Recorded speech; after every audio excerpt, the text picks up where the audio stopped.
我今天跟上次说有点找回录第2季的感觉了，第2季的感觉。而且之前比如说像有丹妈哥哥也能张罗，对呀，下巴再分房，只剩咱仨一人带一屋，全分开，咱仨全分开也挺有意思，就一人一屋的屋长也挺有意思。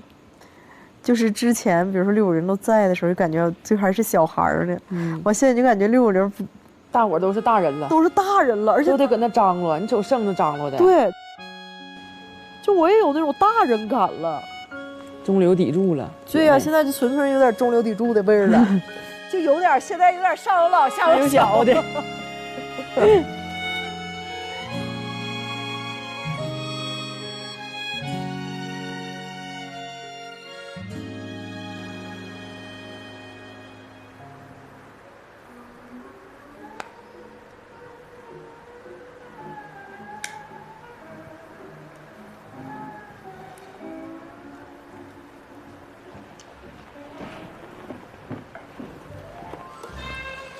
哇，刚好播到这。我觉得你应该喜欢这个路易阿姆斯壮。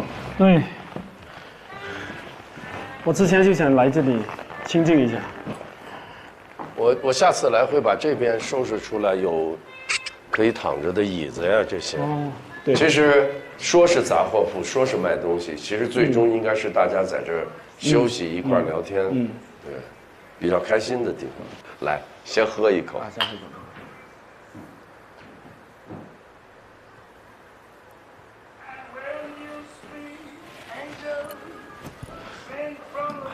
其实我比较好奇的是，你完全大家不知道你的时候，你干嘛呢？17岁我就去广州了，玩音乐去了。哇，那个时候就会很艰难了吧？你17岁自己一个人去广州，因为人有时候就是，比如你一个蟑螂，对吧？我们现在看到一个蟑螂在那个垃圾堆里面，觉得哇太脏了，它怎么就？但是那个蟑螂是很舒服的，对于他来说，我当时是处于那种蟑螂的状态，那我很舒服，我就得心应手，而且垃圾堆就是一堆，怎么说呢，应有尽有。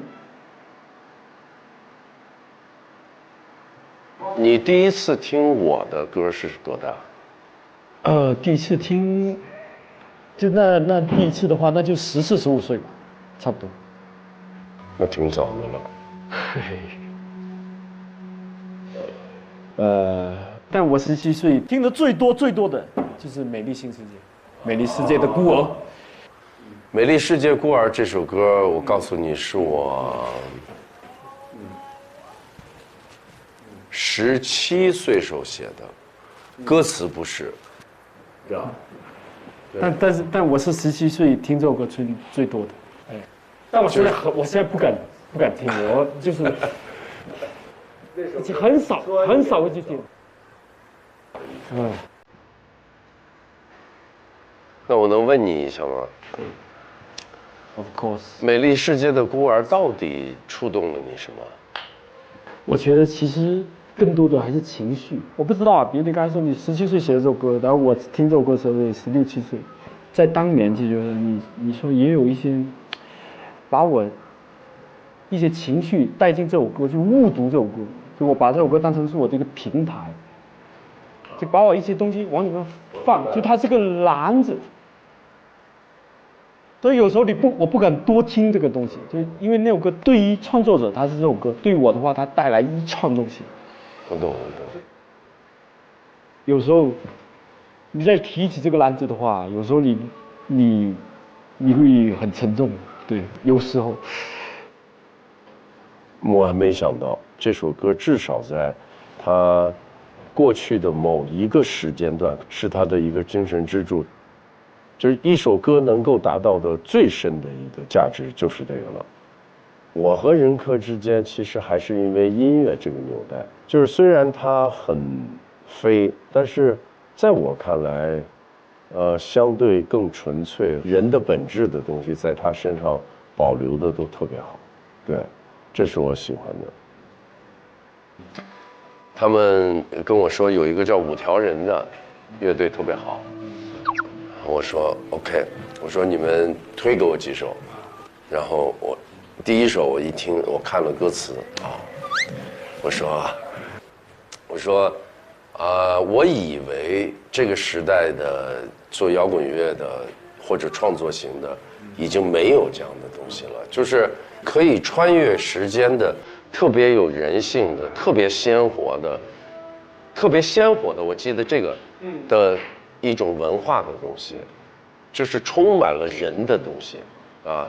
我说我在他们的歌词里面，他们的整个的整体里，我听到了这个。后来不就是月下吗？月下，然后我就写了。我看到了。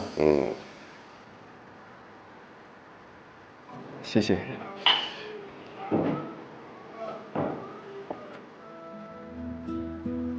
你肯定经历过不同阶段嘛，你在这个过程中可能会收到一些别人对你的评论，或者传到你耳朵的，我不知道那些东西对你造成什么。好，我知道你要问什么，我跟你说一件我亲身经历的事情。你们俩能坐会儿吗？当然坐会儿，可以是吧？美丽新世界啊，咱们是。好，来。你问的这个问题，我告诉你，我一开始觉得和很多人一样，就告诉自己，他们愿意说什么说什么，我可以不理睬，因为我不知道什么办法解决。比如说，我写好多东西发微博，其实没有用。你明白了吗？你写什么都有拆解。你老热搜第一，你老热搜。我妈有一天跟我说了一番话，她说：“王峰，我能不能在我死之前找一个记者，告诉他，你其实是怎样一个人？”我记得太清楚了，你知道吗？你知道，你听到自己妈妈跟你说这句话，你会特别震惊。但是你知道我回答什么？我相信这个回答，我妈是完全，我说妈，你写完这一篇，不管是1000字、10000字，还是15万字，你得到的回答，我现在就告诉你，你是他妈，所以你会说这些，你会站着他说话，明白了吗？我说妈，无论你多想写这个东西，没用。其实到最后啊，就回到特别简单的一件事儿，我就想，我必须要做更牛的事情，就是你做一件一件更牛的事情，你就什么也不要说了，因为说了没用，你知道吗？运动员也会经历这些东西，反正我反而看淡了，因为我觉得只有在我身边的人说话才是管用的，其他都是听说。我到了现在，我在想，其实这就是生活。这就是生活本身。写了日，来吧。我给万鹏拍张照片，就成他了。哎呦，哎呀，对呀。